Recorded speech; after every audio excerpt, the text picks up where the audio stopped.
នៅឲ្យគេទុកចិត្តចាក់ចេញពិតគេរលឹកយ៉ាងទៀតនៅឲ្យគេស្រឡាញ់លុះចាក់ចេញគេអាឡ័យកូននៅក្នុងទីណានៅជាមួយនរណាធ្វើការងារកន្លែងណាធ្វើជាមួយនរណាយូរឬក៏មិនយូរក៏ដោយការសំខាន់ជាដំបូងដែលកូនគួរធ្វើគឺសាងនៅភាពកក់ក្ដៅការទុកចិត្តជាគ្នាឯងនិងការសាងនៅភាពពេញចិត្តឲ្យដល់អ្នកដទៃកុំសាងនៅភាពក្ដៅក្រហាយជ្រួលច្បល់ចលាចលគឺកុំធ្វើឲ្យមានបញ្ហាដល់មនុស្សដែលកូនទៅសំណាក់ឬក៏ធ្វើការជាមួយនឹងឲ្យសោះបើកូនសាងនៅភាពកក់ក្ដៅជំនឿទុកចិត្តឲ្យដល់អ្នកដទៃកូននឹងរស់នៅមានកិត្តិយសណាមានច្រើនសត្វតែជាអ្នកស្រឡាញ់ចូលចិត្ត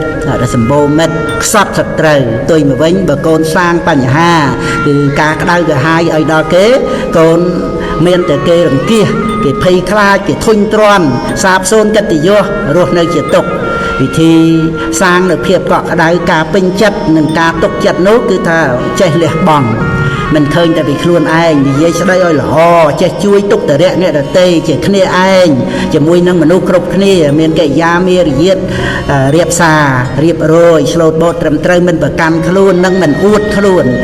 គឺជាការរក្សាជានិច្ចនៃសម្បត្តិល្អរបស់មនុស្ស